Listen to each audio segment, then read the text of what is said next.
are fun-loving and jolly. They are dire and vengeful. A stout race of artisans and warriors. A noble people rooted in tradition and honor. They are the Dwarves, and fantastic tales concerning them have followed us from prehistory to modern entertainment.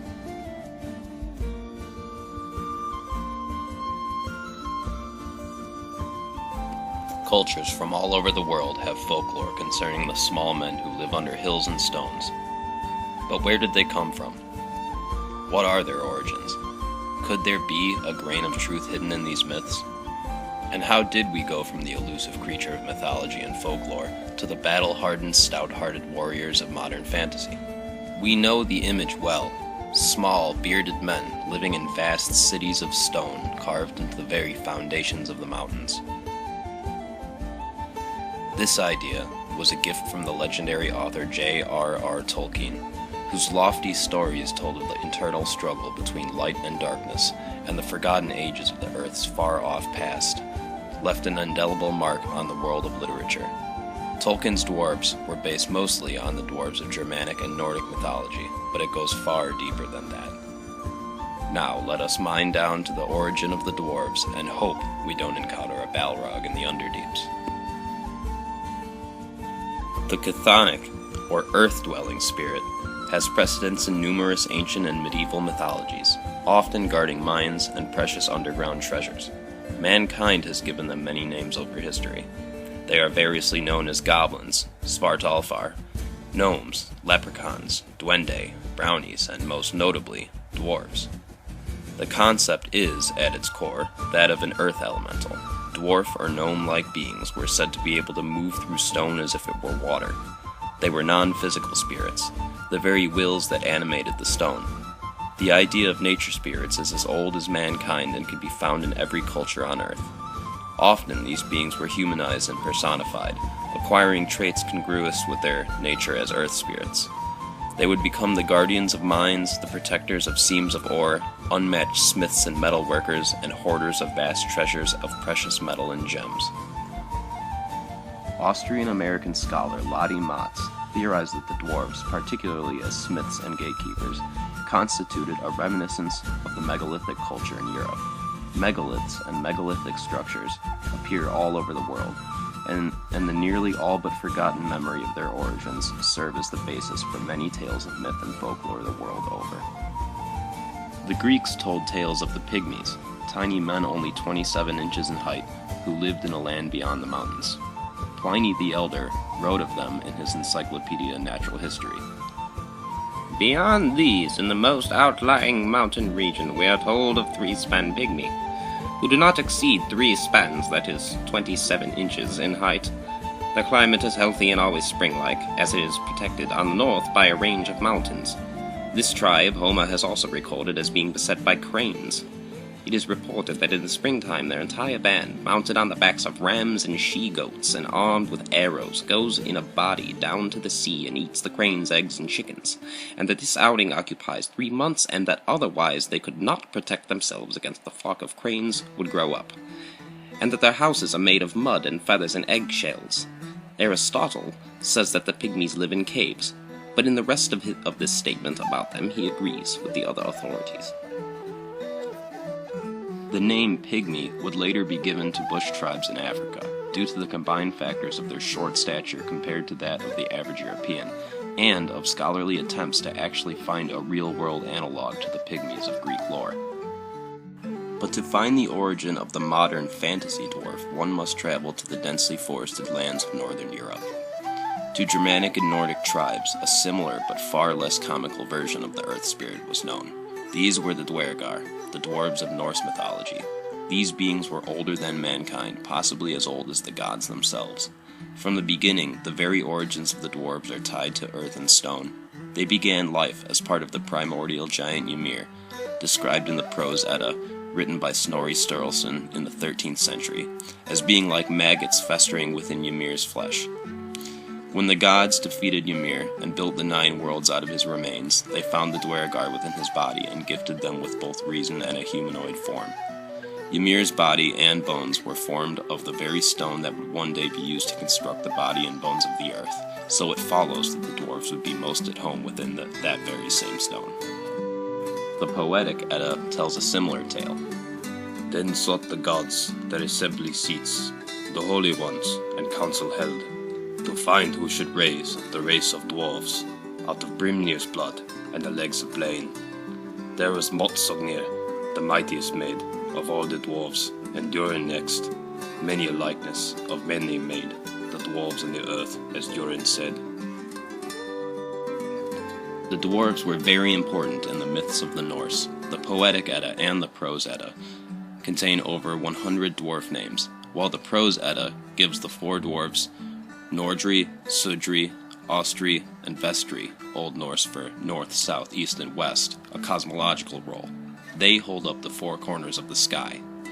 It is important to note that Norse dwarves were not considered to be of any particular size. They could be tiny and pixie-like, small and goblinoid, short and stocky but powerful, human-sized, or they could even be giants. Many, if not all of them, were considered to have some shape-shifting ability. They were said to inhabit caves and hills, and it was considered extremely good luck to encounter a dwarf in a mine. If a miner encountered a dwarf, it meant that he was very near a rich seam of metal ore.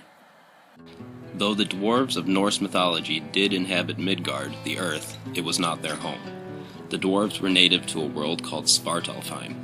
It may be surprising for some to learn that Svartalfheim means world of the Black Elves, and that according to some scholars, the dwarves were sometimes called Svartalfar, Black or Dark Elves. Though the dwarves were always considered distinct from the Alfar or the Light Elves, they may originally have been synonymous with the Dark Elves, and the two would not become totally distinct fantasy races until the 20th century. The dwarves of Norse mythology later came into greater prominence with the forging of the legendary weapons and tools of the gods. They are credited with crafting, among other things, Mjolnir, the hammer of Thor, Gungnir, the spear of Odin, and the unbreakable tether which bound the Fenris wolf. Some interpretations of the mythology have even asserted that the Aesir gods themselves were in fact dwarves. Christianity brought with it a new interpretation of the dwarves. No longer were they legendary figures of elemental might, moving through stone at will and forging weapons for gods. They were now small, bearded, grumpy yet charming tricksters and forest dwellers. Either demonized into gnarled, goblin-like imps, or satirized into fairy-like pranksters, the dwarves lost much of their majesty and were relegated to comical antics in children's stories and fairy tales. This interpretation would stick for centuries, popping up everywhere from Santa Claus's conspicuously short, crafty, and bearded elves to Snow White's 7 benefactors. The dwarves were now a boogeyman or a joke, but their besmirched honor would be redeemed in good time, and when that redemption came, nothing would withstand the might of their axes.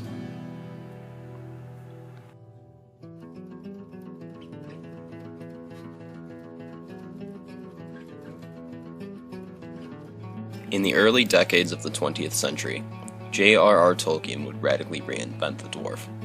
Tolkien's meticulously crafted legendarium borrowed much from the prose and poetic Eddas in terms of tone, story elements, and names.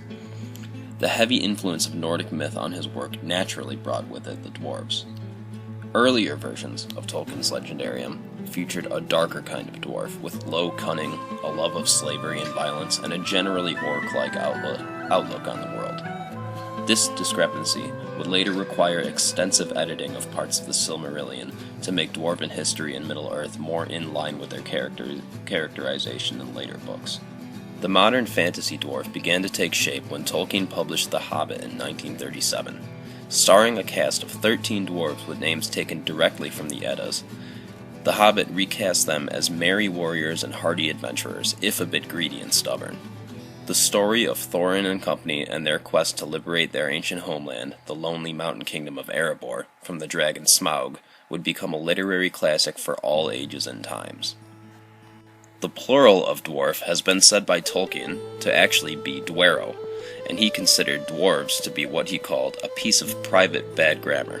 The editor of The Hobbit, much to the frustration of Tolkien, had originally erroneously changed every instance of the spelling dwarves in the manuscript to dwarfs.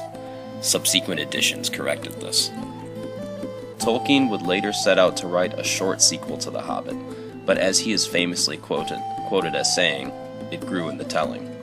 This sequel would go on to become what we now know as The Lord of the Rings, and with that, epic high fantasy was officially born. Tolkien, using the Dwarves of The Hobbit as a prototype, began to flesh out their characterization considerably, inventing a culture and language for them just as he had with his elves, orcs, and men. The Dwarves were reinterpreted as a race of artisans and warriors, stoic fighters and great kings of old. Much of the inspiration for their culture came from the Jews in their history. Like the Jews, they could be found anywhere, living amongst any culture, but always keeping their own customs and language when amongst other dwarves. Even the dwarven language, Khuzdul, is Semitic in structure and form. As for cultural weaponry, the dwarves were given a particular love of axes and mattocks, a type of mining pick. It is notable, however, that they were just as often seen with swords, and they were never stated to use hammers in war. But the dwarves, still short, stocky, and bearded from their fairy tale days, only now carrying axes through the magnificent, sprawling labyrinths of their mountain cities, their cultural attitude becoming that of unyielding strength of mind, had changed forever. The modern fantasy dwarf had been born. Tolkien-esque dwarves became far more widespread with the development of Dungeons & Dragons in the 1970s, charging axe first into the solidification of all the tropes that make a dwarf, inspiring countless young authors to feature Tolkien-esque dwarves in their stories.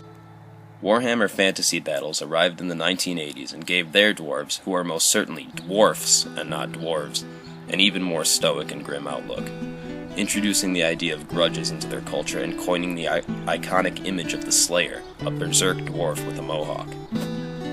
The popularity of the dwarves would lag considerably behind their tall and graceful cousins, the elves, but still maintained loyally by readers of fantasy novels and tabletop games. This would begin to change with Peter Jackson's Lord of the Rings films and the spread of fantasy video games. Now, a huge part of the general public could watch Gimli, son of Glóin, crack jokes and cleave orc skulls on the big screen, and experience high fantasy adventure as a dwarf in World of Warcraft. The popularity of the dwarves has now reached newfound heights with the release of the Hobbit films. For the first time, the dwarves and their culture are the centerpiece of a sprawling trilogy of high-budget films. We are now living in a time where whole series of books are being written centered around dwarves, such as Marcus Heitz's Amazing the Dwarves series, which is now being developed into a video game by King Art Games. Dwarves have come a long way from allegorical myths and fairy tales. Their development over the centuries has often been interesting, entering periods of radical change and reinterpretation, yet still always retaining their dwarven traits. This has shown that not even history can budge the dwarves. Legendary crafters of godly weapons they began, and so they shall remain, even if it took centuries to reclaim that glory.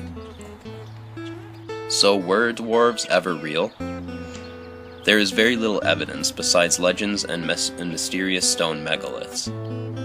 In some parts of the world, tiny yet fully grown mummies have been found in tombs, and there are people today in places like Iceland and Norway who can still point to a particular rock formation or hill and swear that the little men live underneath it. There are sightings of dwarf or gnome-like creatures all over the world, and YouTube now has a rash of videos capturing footage of diminutive beings called duende, usually wearing a pointed hood or hat just like a Tolkien dwarf or a common lawn gnome.